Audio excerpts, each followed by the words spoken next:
Hello everyone, welcome back to Pradeep Giri academy. मैं नंदिनी सिंह आप सबका स्वागत करती हूँ। और जैसे कि आपको पता है हमारा मॉड्यूल 3 फ्रिक्शन स्टार्ट हो चुका है, तो मैंने सोचा क्यों ना थोड़ा रिवीजन ले लिया जाए कि हमने मॉड्यूल 1 मॉड्यूल 2 में क्या देखा था। जो हमारा मॉड्यूल 1 था उसका नाम क्या था दोस्तों? फोर्स सिस्टम, है ना दोस्तों। वो कुछ फोर्स सिस्टम नाम पे था, जहाँ पे हमने अलग अलग फोर्सेस का एप्लीकेशन देखा कि वो किस तरह एक्ट कर रहा है एंड कैसे हम लोग को उसका रिजल्टेंट मिलता है, कंबाइंड इफेक्ट मिलता है। उसी तरह हमारा जो सेकेंड मॉड्यूल था that was force system but equilibrium. क्या था दोस्तों? जो फोर्स सिस्टम इक्विलिब्रियम में होते वो हमारा मॉड्यूल 2 था। एंड हमने फर्स्ट मॉड्यूल और सेकेंड मॉड्यूल में एक छोटा सा फर्क देखा था, दैट वाज एप्लीकेशन। कि भाई यहाँ पे क्या होता है, यहाँ पे फोर्सेस होते हैं बॉडी में, बॉडी पर फोर्सेस लगते हैं जो उसकी पोजीशन चेंज करते हैं, या तो रेस्ट या तो मोशन। बट हमने यहाँ पे एक चीज नहीं कंसिडर की थी, that was when the body is in motion. हमने सिर्फ देखा कि जब बॉडी पर फोर्स लगते हैं तो क्या इफेक्ट आता है ना दोस्तों। आप सबको याद होगा हम समेशन ऑफ एफ एक्स का कोई वैल्यू निकालते थे, समेशन ऑफ एफ वाई का कोई वैल्यू निकालते थे, फिर आर निकाल लेते थे under root of summation of F x का square plus summation of F y का स्क्वायर। फिर हम डायरेक्शन निकालते थे, दैट इज थीटा से रिप्रेजेंट करके tan inverse of summation of F y upon summation of F x, है ना दोस्तों। देन हमने इक्विलिब्रियम में कौन से कंडीशंस देखे कि भाई हमारी बॉडी जो है वो मूव नहीं कर रही, हमारी बॉडी पूरी बैलेंस्ड है। इसमें हम अननोन फोर्सेस जो रिएक्शंस लग रहे वो सब कैलकुलेट किया करते थे, है ना। तो यहाँ पे क्या होता था दोस्तों, summation of F x equal to 0, ये हमें ऑलरेडी पता था। Summation of F Y equal to 0, हम रिजल्टेंट इसमें नहीं कैलकुलेट करते थे। हमारा मेन टारगेट क्या रहता था दोस्तों? अननोन फोर्सेस कैलकुलेट करना। एंड यहाँ पे हमारा समेशन ऑफ मोमेंट भी हम इक्वल टू 0 लिया करते थे, है ना दोस्तों। नेक्स्ट हम क्या करते थे, हमारा जो भी कंसेप्ट इसमें लगता था उसमें जो भी हमें अननोन फोर्सेस रिएक्शंस जो भी हमने लोड कंसिडर किए, स्मूथ सरफेस हो, हिंज लोड हो, रोलर सपोर्ट हो, या फिर डिस्ट्रीब्यूटेड लोड हो, वैरिंग लोड हो, ये सब कुछ हमने कंसिडर करके वहां पे उसकी वैल्यूज निकाली थी। अभी आप आई होप आपको ये दोनों पार्ट क्लियर हो गया हो। और एक चीज था दोस्तों, दैट वाज बैरिंगटन थ्योरम, जिसमें हम डिस्टेंस निकालते थे and that was included in this as well as this. But यहाँ पे हमें डिस्टेंस निकालने की जरूरत नहीं पड़ी न्यूमेरिकल्स में, यहाँ पे हमें पड़ती है। क्यों? क्योंकि हमें पता लगाना है कि हमारा रिजल्टेंट पॉइंट से कितनी दूरी पर आ रहा है। तो यही था आपका शॉर्ट रिविजन। अभी हम हमारे मॉड्यूल 3 की तरफ बढ़ते हैं, दैट इज फ्रिक्शन। फ्रिक्शन क्या होता है दोस्तों? Forces on the body. Friction हम तब यूज करते हैं जब हमारा बॉडी इक्विलिब्रियम में है और वो इक्विलिब्रियम से मोशन में आने की कोशिश कर रहा है। मतलब वो आया नहीं है पूरी तरह, वो उस स्टेट तक पहुंच चुका है कि अगर और थोड़ा फोर्स बढ़ा तो बॉडी मोशन में चली जाएगी। आई होप आपको ये कंडीशन जो है वो लिमिटिंग फ्रिक्शनल फोर्स इस नाम से याद हो। उसमें क्या रहता था, हमारी जो भी बॉडी है उस पर हम फोर्स लगा रहे, लेकिन फ्रिक्शनल फोर्स इतना स्ट्रांग है कि वो मूव ही नहीं होने दे रहा है। जिसका मतलब ये है कि हमारी बॉडी इक्विलिब्रियम कंडीशन को मेंटेन करेगी। बट कब तक मेंटेन करेगी? एक बार हम ग्राफ से इसको एक बार समझ लेते हैं फिर से। जो हमने ग्राफ बनाया था, ये हमने एक्स एक्सिस पे क्या लिया था दोस्तों? मेरा applied force, that is P से रिप्रेजेंट किया था। वाई एक्सिस पे क्या लिया था दोस्तों? Frictional force. मेरी बॉडी पे मैं जैसे जैसे फोर्स अप्लाई कर रही हूँ वैसे वैसे फ्रिक्शनल फोर्स भी बढ़ रहा है, लेकिन एक लिमिट तक, और वो लिमिट तक मेरी बॉडी इक्विलिब्रियम कंडीशन में रहेगी। And that limit is nothing but हमारा मैक्सिमम फ्रिक्शनल फोर्स। एक कोई भी सरफेस का मैक्सिमम फ्रिक्शनल फोर्स तक बॉडी मूव नहीं करेगा, और जैसे ही मैंने थोड़ा सा और फोर्स बढ़ाया बॉडी मूव करना स्टार्ट हो जाएगी। तो ये जो स्टेट था इतना दोस्तों, दैट वाज हमारा इक्विलिब्रियम स्टेट, राइट। ये हमारा इक्विलिब्रियम स्टेट था। एंड इक्विलिब्रियम स्टेट होने की वजह से यहाँ पे जो कंडीशंस यूज होने वाली है वो भी इक्विलिब्रियम वाली होंगी। ठीक है दोस्तों, आई होप आपको ये क्लियर हो गया हो कि कब तक बॉडी इक्विलिब्रियम में थी, कब तक कैसे मूवमेंट हो रहा था, एंड कब तक बॉडी मूव नहीं करेगी। तो ये सारे कंसेप्ट हमने फ्रिक्शन के फर्स्ट लेक्चर में देखा है। तो आज क्यों ना थोड़ा सा कंसेप्ट देखने के बाद एक दो न्यूमेरिकल ही सॉल्व कर ले। तो इसी के साथ चलो शुरू करते हैं हमारे next concept that are very very important. सबसे पहला है angle of friction, cone of friction and angle of repose. ये तीन डेफिनेशंस आपको याद रखने हैं, बिकॉज एग्जाम में इसके डेफिनेशंस पूछे जाते हैं। अभी पुणे यूनिवर्सिटीज में एमसीक्यूज आएंगे, मुंबई यूनिवर्सिटी में स्टार्टिंग का क्वेश्चन नंबर 1 होता है जिसमें 5 मार्क्स क्वेश्चन या फिर 4 मार्क्स क्वेश्चन रहते हैं, जिसके 4 मार्क्स के रहेंगे तो 5 क्वेश्चन, 5 मार्क्स के रहेंगे तो 4। 20 मार्क्स थ्योरी, मोस्टली थ्योरी को अलॉटेड रहता है, उसमें 1-2 न्यूमेरिकल रह सकते हैं लेकिन मेन फोकस थ्योरी, तो जिसमें आपको ये डेफिनेशंस पढ़ के जाना इज वेरी इंपॉर्टेंट। ठीक है, तो एक एक डेफिनेशन देख लेते हैं। सबसे पहले एंगल ऑफ फ्रिक्शन का। एंगल ऑफ फ्रिक्शन क्या है? It is the angle made by the resultant of the limiting frictional force and the normal reaction. अब आप सब सोचोगे दीदी ने तो रिजल्टेंट बताया ही नहीं था फर्स्ट लेक्चर में, ये रिजल्टेंट कहाँ से आ गया? डोंट वरी बच्चों, अब हम उसको डिटेल में देखने वाले, लेकिन वो किसके बीच में है? Resultant of the limiting frictional force and the normal reaction. Okay, यानी कि सबसे पहले हम समझ लेते हैं कि जो भी हमारा सरफेस होता है, मान लीजिए ये आपका सरफेस है, ठीक है, ये उसके ऊपर मैंने ब्लॉक रखा हुआ है। अभी ब्लॉक है तो ब्लॉक का खुद का सेल्फ वेट होगा, चलो उसको दिखा देते हैं। और वेट हमेशा कहाँ बनाना है बच्चों? बीच में वर्टिकली डाउनवर्ड, सेंट्रल में वर्टिकली डाउनवर्ड। ये हमारा अगर वेट हो गया तो दोस्तों रिएक्शन कहाँ दिखेगा आपको, वो भी बना देते हैं। तो रिएक्शन जो रहने वाला है वो यहां रहने वाला है ना दोस्तों। रिएक्शन कौन दे रहा है हमारा? ये सरफेस दे रहा है रिएक्शन। अब अगर मैं फोर्स लगाऊं इस डायरेक्शन में तो बॉडी किस डायरेक्शन में मूव हो रही है दोस्तों? ऑब्वियसली इस डायरेक्शन में मूव होगी। और हमने एक चीज पढ़ा है जो लॉ है फ्रिक्शन का, क्या कहता है वो law? The frictional force is always tangential and opposite to the surface, opposite to the force applied. Force applied इस डायरेक्शन में है तो मेरा जो फ्रिक्शनल फोर्स रहने वाला है दोस्तों वो कौन से डायरेक्शन में होगा? इस डायरेक्शन में, राइट? तो चलो बना लेते हैं। ये हो गया मेरा frictional force and it will be always represented using F max. ठीक है दोस्तों, ना और ये हमारा आर हो गया है ना, that is the reaction. But हमने डिसाइड किया हम आर से रिएक्शन को डिनोट नहीं करेंगे, हम क्या यूज करेंगे? Normal reaction, that is an.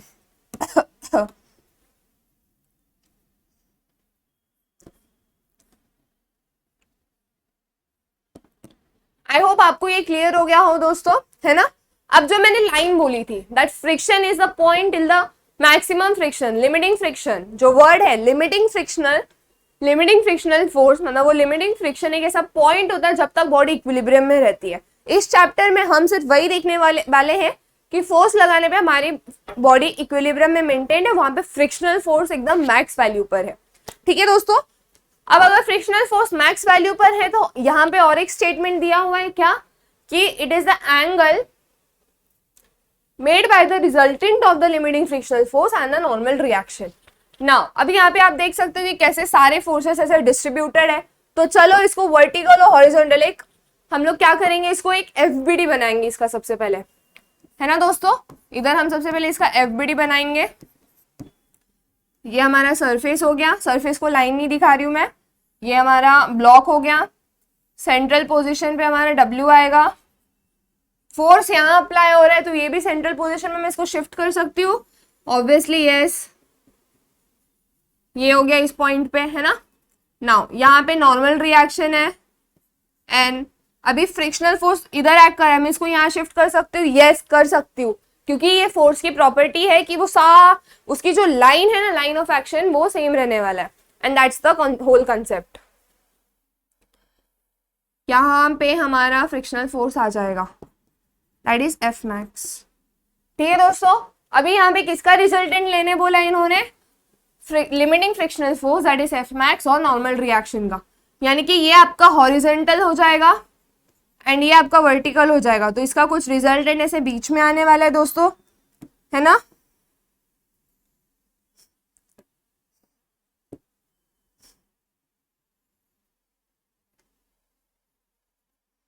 इसका रिजल्टेंट कुछ इस तरह बीच में आएगा एंड ये जो एंगल बनाएगा that will be represented over here, that is angle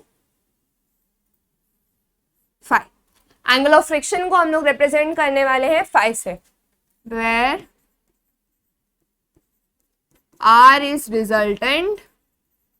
अब समझा दोस्तों आपको कि ये एन की जगह हमने आर क्यों लिखा, क्योंकि बार बार सेम नोटेशन नहीं यूज कर सकते। And phi is angle of friction.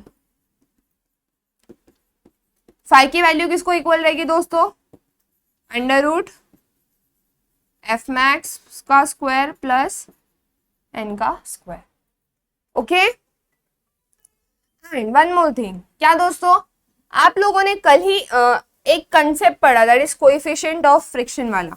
What does that concept says, वो कहता है कि जो कोएफिशिएंट ऑफ फ्रिक्शन है that is equal to frictional force divided ratio of frictional force and the normal reaction, है ना दोस्तों।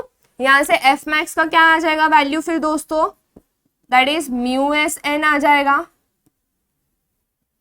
ये करेक्ट है कि नहीं है, तो यहाँ पे एफ मैक्स की जगह एफ मैक्स की जो वैल्यू है आपको इससे मिल सकती है। अब ये तो हमने निकाल लिया, अब हमें क्या निकालना है दोस्तों, हमें डायरेक्शन निकालना है जो हम निकालते हैं, right. Then this will be phi equal to tan inverse, vertical कौन है दोस्तों आपका n, हॉरिजेंटल है ना दोस्तों। हमारा फाई इधर है, फाई फाई वेट ओके। अब यहां ध्यान दे तो दोस्तों ये जो ट्राइंगल इसको थोड़ा ये ऐसे है, यहाँ पे हमारा n है, यहाँ पे हमारा r है एंड यहाँ पे हमारा f मैक्स है ना दोस्तों। ये हमारा r हो गया हमारा, और इधर एंगल कितना बन रहा है फाई। चलो इसको फटाक से राइट एंगल ट्राइंगल में असेंबल कर दे। ये अगर ऐसे नीचे आ जाएगा ना दोस्तों, आने नीचे आने के बाद ये एक फाई बन गया। फाई के वर्टिकल ऑपोजिट डायरेक्शन में कौन सा है दोस्तों, फाई के ऑपोजिट। मैंने क्या किया, एफ मैक्स को बस नीचे लिया। आप लोग यहाँ फाई बनाते तो भी कोई दिक्कत नहीं होता, बट नॉर्मल से रिएक्शन बनता है, नॉर्मल से एंगल ऑफ फ्रिक्शन बनता है। देन फाई की वैल्यू कैसे आएगी दोस्तों, F max opposite upon adjacent normal, ठीक है। अब एफ मैक्स की वैल्यू क्या है दोस्तों, आपको यहाँ एफ मैक्स की वैल्यू में लेना, म्यू एस एन पुट कर दो वहां पे, एन एन कट हो जाएगा। Then angle of friction is tan inverse of mu, and mu s की वैल्यू तो क्वेश्चन में मोस्ट ऑफ द टाइम दी जाती है, and that is also having a special property. Mu s की special property क्या है, जो अलग अलग सरफेस होता है ना, अलग अलग सरफेस का अलग अलग वैल्यू रहता है, okay, and that is fix mostly. ठीक है दोस्तों, आई होप इतना आपको क्लियर हो गया हो। एक बार फिर से देख लेते हैं क्या पढ़ा हमने। हमने देखा कि जो एंगल ऑफ फ्रिक्शन है that is made by the resultant of the limiting frictional force and the normal. जो रिजल्टेंट की वजह से एंगल बनता है, एंड रिजल्टेंट किसका दोस्तों, लिमिटिंग फ्रिक्शनल फोर्स और नॉर्मल रिएक्शन का। तो यहाँ पे मैंने limiting frictional force and normal reaction का रिजल्टेंट आपके सामने बना के रखा, and this reaction is making angle phi. कौन सा एंगल बना रहा है, फाई एंगल बना रहा है विद द नॉर्मल। तो फाई की वैल्यू कैसे आएगी दोस्तों, इस तरह, राइट। एंड फाई की वैल्यू जैसे हमें इस तरह मिल जाएगी, हम उससे क्या निकाल सकते हैं दोस्तों, हमारा डायरेक्शन भी निकाल सकते हैं। दिस इज नॉट फाई का वैल्यू, दिस इज आर का वैल्यू।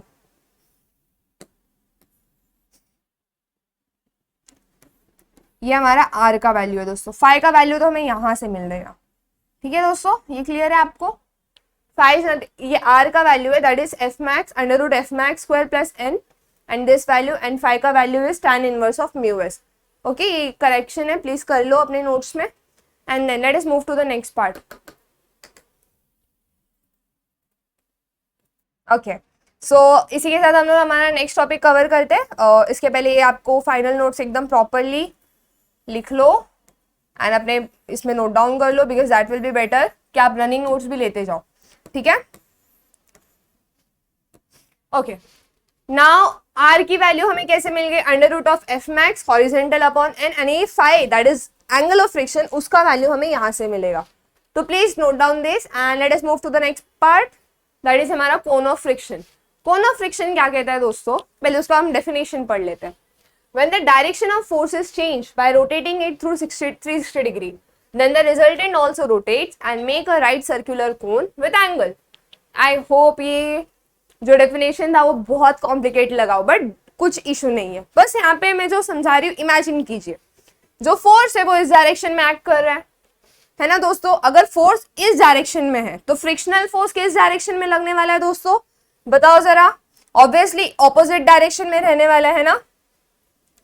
तो यहाँ पे मैं ग्रीन कलर से इसका ऑपोजिट डायरेक्शन में फ्रिक्शनल फोर्स दिखा देती हूँ, दैट इज एफ मैक्स. इस डायरेक्शन में फोर्स लग रहा है, वो कौन सा भी फोर्स हो, पुल हो, पुश हो, ठीक है, बट ये इस डायरेक्शन में दैट इज टेंसाइल, एंड इस डायरेक्शन में हमारा फ्रिक्शनल फोर्स लग रहा है क्योंकि इस डायरेक्शन में बॉडी मूव करेगा. तो हमने लॉ पढ़ा है. What does the law says, law says that हमेशा जो भी फोर्स रहता है that is giving a frictional force जो उसके अपोजिट डायरेक्शन में रहता है. तो यहाँ पे आपको अपोजिट डायरेक्शन में मिल गया. अब रिजल्टेंट किस डायरेक्शन में आने वाला है दोस्तों, ऑब्वियसली इस डायरेक्शन में आएगा आपका रिजल्टेंट, है ना. एंड ये फाई एंगल बनाएगा. अब अगर मैं ये जो फोर्स इस डायरेक्शन में आ रहा है उसको मैं 360 डिग्री इस तरह घुमा कर वापस इधर लेकर आऊं, क्या कहा मैंने दोस्तों, इस फोर्स को घुमा कर मैं वापस उसके ओरिजिनल पोजीशन में लेकर आऊं, तब मेरा रिजल्टेंट भी घूमेगा, राइट. रिजल्टेंट भी कुछ इस तरह घूमेगा, है ना. मान लीजिए मैं ब्लॉक हूं, मेरे यहाँ फोर्स लग रहा है, ये जो फोर्स इस डायरेक्शन में लग रहा है ये वाला फोर्स, उसको मैं पूरा 360 डिग्री इस तरह घुमाकर वापस यहाँ लेकर आ जाऊं, 360 डिग्री घुमाकर वापस यहाँ ले जाऊं, तो मेरे यहाँ जो रिजल्टेंट था, जो रिजल्टेंट नीचे की तरफ लग रहा है वो भी पूरा रोटेट करेगा इस तरह, है ना, और वापस उस पोजीशन में आ जाएगा. तो जब वो रोटेट करेगा दोस्तों तब आपको कैसा सिनेरियो देखने मिलेगा, एक बार चलो ड्रॉ कर लेते हैं उसको. ये आपका P रहेगा, हम सिर्फ यहाँ पे R बनाते हैं. तो जब R ऐसा पूरा रोटेट करेगा, जब R भी पूरा ऐसा रोटेट करेगा, ये एंगल से रोटेट कर रहा है ना, तो ये एक ऐसा कोन टाइप बनाएगा. ये क्या बनाने वाला है दोस्तों, एक कोन टाइप स्ट्रक्चर बनाएगा. एंड कोन टाइप स्ट्रक्चर बनाने के बाद जो बीच में एंगल बनता है वो कितना होने वाला है दोस्तों, ये R जो है वो जब कोन बनाएगा तो जो बीच में एंगल बनता है that is a right 2 phi. ये पूरा एंगल 2 फाई, क्योंकि हमें पता है, क्या पता है, ये वाला एंगल फाई है, ये वाला एंगल फाई है, तो टोटल कितना हो गया दोस्तों, ये वाला 2 फाई. ओके, आई होप आपको ये कोन वाला कंसेप्ट क्लियर हो गया हो. कोन ऑफ फ्रिक्शन होता क्या है, इस पे सिर्फ डेफिनेशन आएगा आपको. आप डेफिनेशन किस तरह लिख सकते हो एक बार नोट्स में देख लो.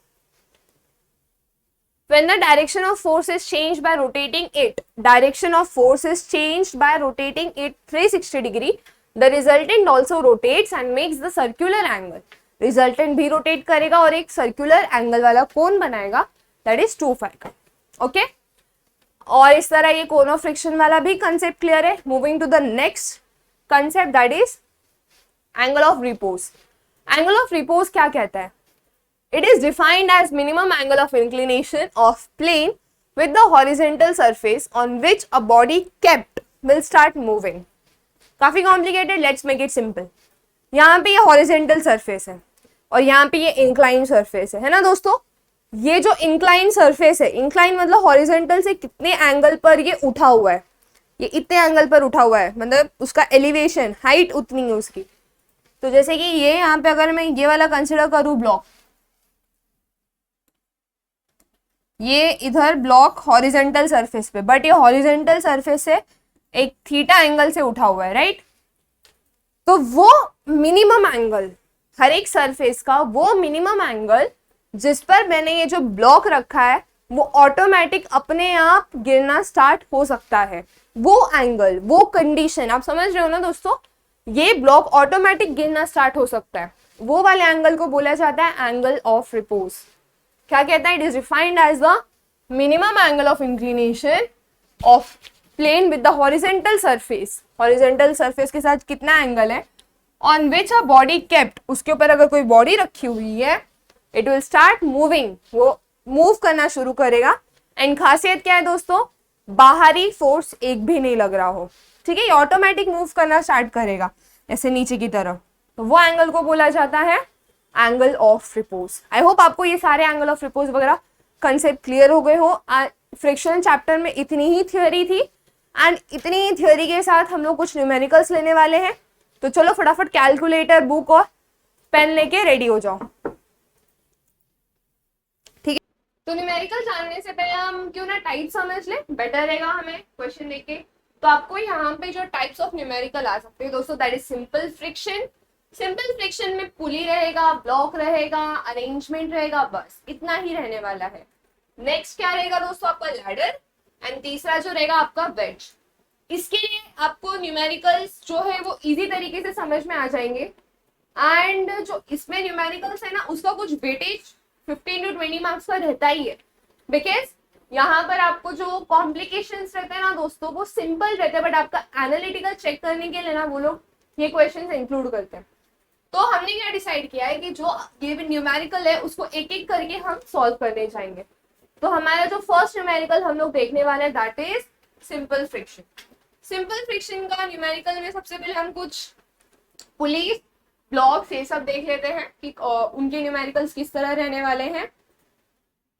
एंड जो भी हमारा एंड जो भी चेंजेस रहेंगे वो भी हम लोग एक स्टेप बाय स्टेप देखते जाएंगे।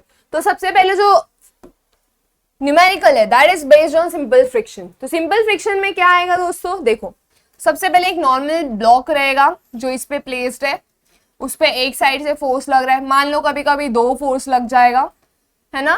एंड फिर हमें इसका कैसे रिजोल्यूशन करना है, इसका वेट दिखाना है, रिएक्शन दिखाना है एंड फ्रिक्शनल फोर्स दिखाना है। ये दोनों इस डायरेक्शन में, तो फ्रिक्शनल फोर्स इस डायरेक्शन में आएगा, है ना। तो ये हमारा आ जाएगा type 1 of simple friction. Second क्या होगा दोस्तों, इंक्लिनेशन। थोड़ा इंक्लिनेशन पे रहने वाला है ये, है ना। ये फाई नहीं, हम लोग थीटा लेंगे बिकॉज हम फाई किसके लिए ले रहे हैं दोस्तों, इसको फाई बोलते हैं। ये फाई किसके लिए ले रहे हैं हम लोग दोस्तों, एंगल ऑफ फ्रिक्शन के लिए। यहाँ पे हम लोग इंक्लिनेशन को थीटा लेंगे, है ना। ओके अभी ये ब्लॉक का यहाँ पे हमें क्या क्या दिखाना होगा दोस्तों, वेट, जो कि थोड़ा इस तरह आएगा because it is always centrally vertically downwards. Then दोस्तों हमारा रिएक्शन आएगा जो इसको परपेंडिकुलर होगा। देन दोस्तों क्या आने वाला है हमारा, फोर्स। अभी ये फोर्स ही इस डायरेक्शन में लग रहा है या उस डायरेक्शन में लग रहा है, उसके हिसाब से हम हमारे फ्रिक्शनल फोर्स दिखाएंगे, है ना। एंड ये सारे कंसेप्ट को हम एक एक करके रिजॉल्व करते जाएंगे। तो चलो सबसे पहले ये दोनों जो डायग्राम है उसका एक प्रॉपर एफबीडी एग्जाम्पल कंसिडर करें, ठीक है दोस्तों। तो यहाँ पे हमें क्वेश्चन अज्यूम कर लेते हैं। अभी वो क्वेश्चन क्या कह रहा है दोस्तों, एक 15,000 न्यूटन का ब्लॉक है, a block of 15,000 Newton is kept on a rough horizontal surface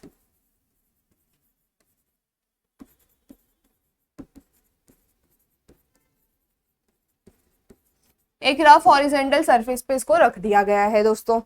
अभी यहाँ पे क्या बोला उन्होंने, जो म्यू एस है दैट इज इक्वल टू 0.3, है ना, एंड म्यू के 0.2। यहाँ पे दोनों वैल्यू दी है, mu S equal to 0.3 and mu K equal to 0.1. Okay, now what they have said, force P is applied.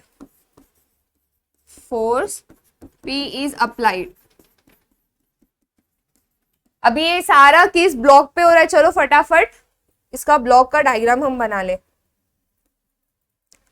ये एक स्ट्रेट सरफेस है दोस्तों, यहाँ पर एक ब्लॉक रखा गया है,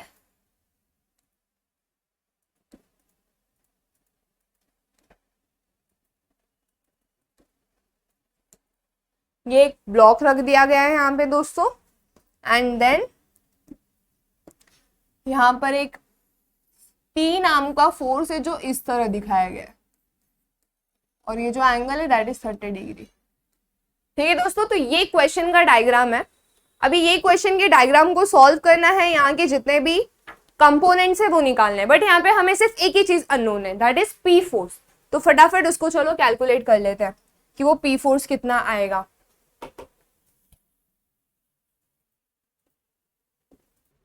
तो ये जो ब्लॉक है उसके ऊपर पी फोर्स एक्ट कर रहा है। तो फटाफट हमारे कंसेप्ट रिवाइज कर लेते हैं। सबसे पहले ये फ्रिक्शन का प्रॉब्लम है, बिकॉज यहाँ पे आपको दो वैल्यूज दी गई है, that is coefficient of friction and एक हॉरिजॉन्टल सरफेस बोला है। एंड दोस्तों जब भी कोएफिशिएंट ऑफ फ्रिक्शन आता है वो 80% ऑफ द हिंट रहता है कि आपको फ्रिक्शन वाला प्रॉब्लम आ चुका है। सबसे पहले इसमें आपको इक्विलिब्रियम कंडीशन लगानी है, फिर लेकिन इक्विलिब्रियम कंडीशन लगाने के लिए आपको क्या चाहिए दोस्तों, एफबीडी। तो सबसे पहले चलो एफबीडी बना ले, फ्री बॉडी डायग्राम है ना। तो सबसे पहले ये ब्लॉक है, ब्लॉक पे एक फोर्स लग रहा है P, that is at angle of 30 डिग्री। तो इसका हॉरिजॉन्टल और वर्टिकल कंपोनेंट बना ले फटाफट। हॉरिजॉन्टल के साथ 30 डिग्री बन रहा है ना, तो ये P cos 30 हो जाएगा एंड ये P sin 30 हो जाएगा। राइट दोस्तों, इतना आपको क्लियर है कि ये कौन सा क्या होने वाला है। Okay, next coming to block का वेट। ब्लॉक का वेट कितना दिया गया है दोस्तों आपको, 1500 न्यूटन। एंड उसी के हिसाब से हमें एक रिएक्शन मिलने वाला है। हमें क्या मिलेगा दोस्तों, एक रिएक्शन। तो आई होप आपने ये सारे डेटा अपने हिसाब से बना लिए हो, क्योंकि अभी तो आपको ये क्लियर हो गया। नाउ सेकेंड स्टेप क्या है एफबीडी में, हमें एनालाइज करना है कि हमारा जो फोर्स है वो किस डायरेक्शन में खींच रहा है बॉडी को। तो फोर्स जो है वो इस डायरेक्शन में, मतलब हमारी बॉडी इस डायरेक्शन में मूव करेगी। देखो ना दोस्तों, एरो को देख के आपको समझना है, तो इस डायरेक्शन में मूव करेगी। तो हमारा फ्रिक्शनल फोर्स कहाँ आएगा, इसके ऑपोजिट डायरेक्शन में, है ना दोस्तों, इसके ऑपोजिट डायरेक्शन में। यानी कि हमारा फ्रिक्शनल फोर्स आ जाएगा इस तरफ, एफ मैक्स। ओके दोस्तों, ये आपका फ्रिक्शनल फोर्स आ जाएगा। नाउ चलो फिर फटाफट सारी वैल्यूज कैलकुलेट कर लें जो हम लोग को निकालना है। यहाँ पे ये हम आर नहीं लिखेंगे दोस्तों, हमें जो हैबिट पढ़ चुकी है उसको हम चेंज करेंगे एन। ठीक है, मैं भी आपकी तरह ही सॉल्व करूँ, जो हैबिट आपको है वो हैबिट मुझे भी है, बट हमें हमेशा क्लिक करते रहना चाहिए, एनालाइज करते रहना चाहिए। न्यूमेरिकल जैसे जैसे आगे बढ़ता है गलतियां कहाँ हो रही है। ठीक है दोस्तों, ओके, तो ये एन हो गया। तो सबसे पहले हमारा एफबीडी बन चुका है। ओके, एफबीडी को ये कंसिडर करेंगे। तो सॉल्यूशन लिखना शुरू कर दे। सॉल्यूशन में क्या आएगा, द ब्लॉक को जो नाम था वो एक बार चेक कर लो, अगर कोई नाम है ब्लॉक को। नहीं, यहाँ पे ब्लॉक को कोई नाम नहीं दिया है, किसी किसी क्वेश्चन में ब्लॉक ए बोला जा सकता है। तो the block is on verge of equilibrium.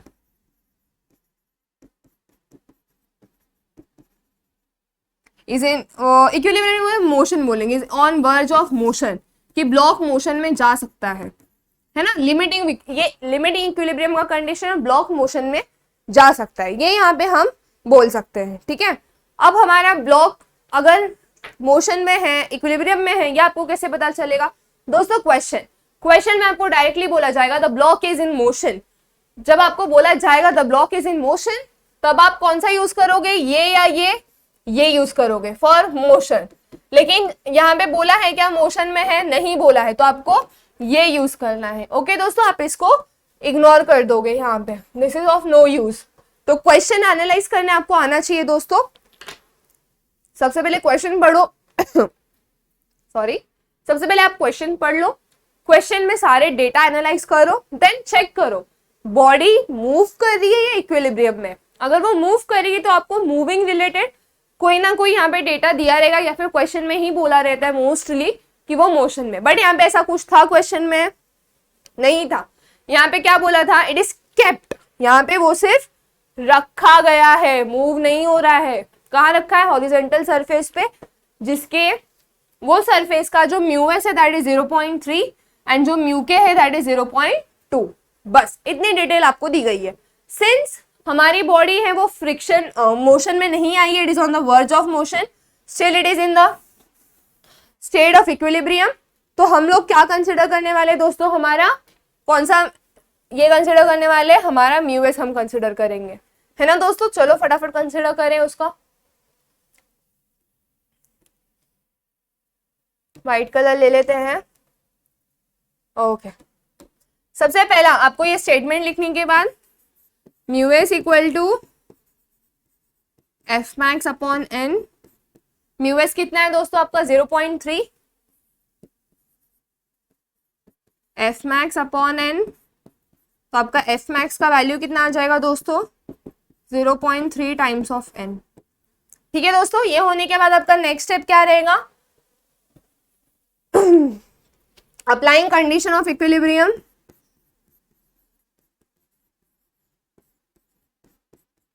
क्योंकि ये बॉडी अभी तक मूव कर ही नहीं रही, इक्विलिब्रियम में ही है, वैसे की वैसी ये हम लोग कंडीशन ऑफ इक्विलिब्रियम लगाएंगे। सबसे पहला summation of F x equal to 0, जो भी राइट साइड डायरेक्शन में है वो पॉजिटिव लेंगे, है ना। इसका मतलब क्या है दोस्तों, हॉरिजेंटल फोर्सेस हमेशा इक्वल टू 0 रहते हैं कंडीशन ऑफ इक्विलिब्रियम में। एंड डायरेक्शन किस तरह लेना है, जो भी पॉजिटिव एक्स एक्सिस पर रहेगा, ये जो आपके एक्स एक्सिस होते हैं, ये एक्स है, ये minus X Y minus Y, तो जो भी पॉजिटिव डायरेक्शन में रहेगा उसको पॉजिटिव लेना है, जो भी नेगेटिव डायरेक्शन में रहेगा उसको नेगेटिव लेना है। ठीक है दोस्तों, तो चलो फटाफट चेक कर लेते हैं कि हमारा कौन सा कंसेप्ट पॉजिटिव है, कौन सा कंसेप्ट नेगेटिव है। Concept in the sense force. सबसे पहले हॉरिजेंटल फोर्स कौन कौन से दोस्तों, P cos 30 F max।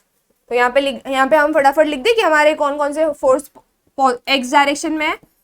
P cos 30 तो प्लस आने वाला है क्योंकि वो उस डायरेक्शन में है, प्लस एक्स डायरेक्शन में। F max माइनस क्यों आएगा दोस्तों, क्योंकि वो माइनस एक्स एक्सिस के डायरेक्शन में है ना, माइनस एक्स एक्सिस के डायरेक्शन में। तो ये F max इक्वल टू 0। ये क्लियर हो गया दोस्तों। नेक्स्ट हम लोग क्या करेंगे, हमारा ये वाला कंडीशन लगाने के बाद जो दूसरा कंडीशन है सीओई का दूसरा कंडीशन क्या है दोस्तों, summation of F Y equal to 0। तो summation of F Y equal to 0, और यहाँ पे जो ऊपर की तरफ है उसको हम पॉजिटिव लेंगे, है ना। यानी कि जो ऊपर की तरफ वाई एक्सिस पे दैट इज पॉजिटिव, जो भी नीचे की तरफ फोर्स एक्ट करेगा that will be considered as negative. ठीक है दोस्तों, तो चलो इसको भी फटाफट सॉल्व कर ले हम। वाई एक्सिस में चलो फटाफट कंडीशंस एनालाइज कर लो, कौन कौन से फोर्स वाई एक्सिस पर है। तो वर्टिकल फोर्स कौन कौन से दोस्तों आपके, W इक्वल टू ये है, देन आपका वर्टिकल फोर्स ये है एंड एक ये है। चलो लिख लेते हैं डायरेक्शन के हिसाब से। ऊपर की तरफ कौन है दोस्तों, N और आपका P sin 30, तो दोनों प्लस आ जाएंगे, P sin 30 प्लस N। और नीचे के डायरेक्शन में कौन है दोस्तों, वेट, यानी कि माइनस W इक्वल टू 0, है ना। तो आपको समझ में आ गया, एक्सिस के हिसाब से आपको समेशन ऑफ एफ एक्स और समेशन ऑफ एफ वाई किस तरह देखना है। ऊपर की तरफ मतलब पॉजिटिव वाई, नीचे की तरफ मतलब negative Y. Okay, right side में पॉजिटिव एक्स, लेफ्ट साइड में नेगेटिव एक्स। ओके दोस्तों, ये क्लियर है। तो फटाक से मैं इसको इरेज कर देती हूँ। आई होप आपको ये क्लियर हो, हम लोग कोई इंपॉर्टेंट नहीं है। नेक्स्ट दोस्तों, यहाँ पे जरा एक नजर डाल लो कि यहाँ पे एफ मैक्स, यहाँ पे क्या क्या अननोन है। अननोन को मैं रेड से डालती हूँ। यहाँ पे हमारा P अननोन है, यहाँ पे हमारा F मैक्स अननोन है, यहाँ पे हमारा P अननोन है, यहाँ पे मेरा N अननोन है। W तो मुझे पता है, what is the value of W दोस्तों, दैट इज 1500, है ना। और 1500 उधर जाएगा तो क्या हो जाएगा दोस्तों, प्लस 1500। फिलहाल इसको ऐसे लिखते हैं, ठीक है। तो W का वैल्यू भी आपको पता है, दैट इज डाउनवर्ड।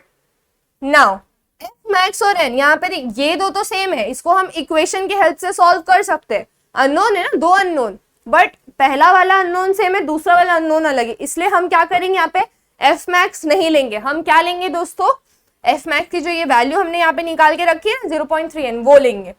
तो इसकी जगह मैं क्या लिखूंगी दोस्तों, P cos 30 minus F max की वैल्यू क्या है दोस्तों, 0.3 times of n equal to 0। अब आपको क्लियर हुआ आपको ये कैसे निकालना है। अब आपको याद रखने की जरूरत नहीं है, जब आप ये लिखोगे ना तब अपने आप आपको क्लिक हो जाएगा, अरे एफ मैक्स है, एफ मैक्स में कैसे डालूंगा, यहाँ पे एफ मैक्स है, ये एन है, तो फटाक से ये वाला स्टेप याद आ जाएगा और ये लिख दीजिएगा। ठीक है, तो आपके जो दो साइमल्टेनियस इक्वेशन है वो कौन कौन से बने हैं दोस्तों, एक बार नजर डाल ले। एक ये हो जाएगा आपका इक्वेशन नंबर 1, दूसरा इक्वेशन क्या हो जाएगा, ये वाला, that is P sin 30 plus N equal to 1500। ठीक है दोस्तों, ये दो आपके इक्वेशंस मिल जाएंगे आपको, आई होप। नाउ फटाफट इसको जरा मैं हाईलाइट कर देती हूँ आप सबके लिए, ताकि आप भी मेरे साथ ये सम सॉल्व करो, जहां तक मैं पहुंची वहां तक आप भी पहुंच जाओ। ये रहेगा आपका इक्वेशन नंबर 2। ठीक है, अभी हम इधर P को x ले लेंगे, हमारा P x का वैल्यू हो जाएगा, और हमारा x का वैल्यू P लेके x की वैल्यू निकाल लेंगे। हम n को y ले लेंगे, है ना,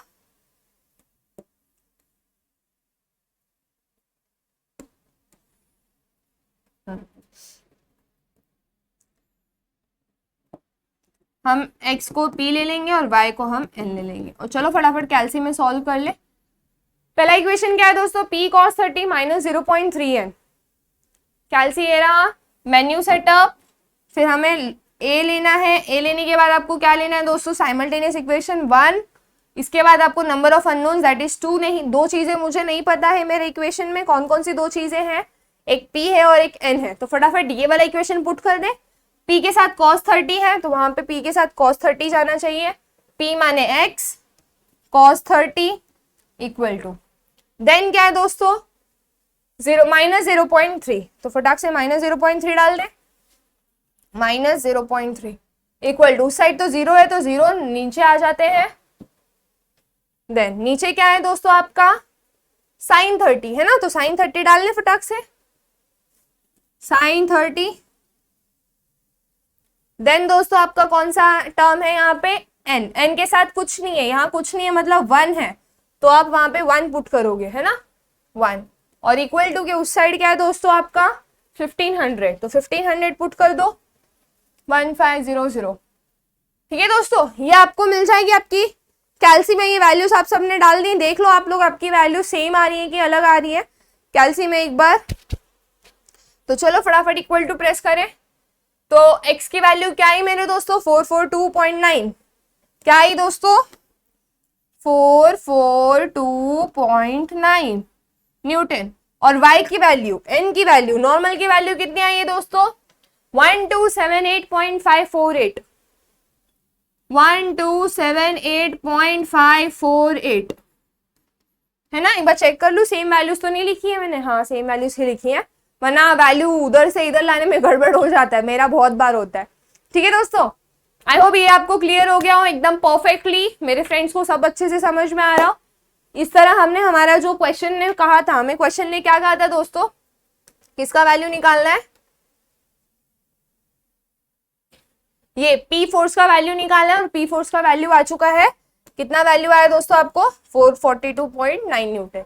तो इस तरह आपको सम सॉल्व करना है, बस इतना ही है। इसमें बस कॉम्प्लिकेशंस रहेंगे कि एंगल अलग से दिया रहेगा, सीधा एंगल दिया रहेगा, कैसा भी दिया रहे, आपको वैल्यूज निकालने से मतलब है ना दोस्तों।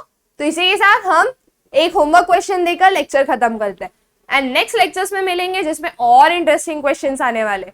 चलो होमवर्क क्वेश्चन एक बार नजर डाल लेते हैं। तो आपके स्क्रीन पे दिख रहा है अभी होमवर्क क्वेश्चन। ओके दोस्तों, ये 100 न्यूटन का ब्लॉक है and it is kept on the surface, जिसका हम mu S is 0.3 and mu के 0.1। आपको पी निकालना है एंड पी का value is 30 degree, 30 Newton, sorry not degree.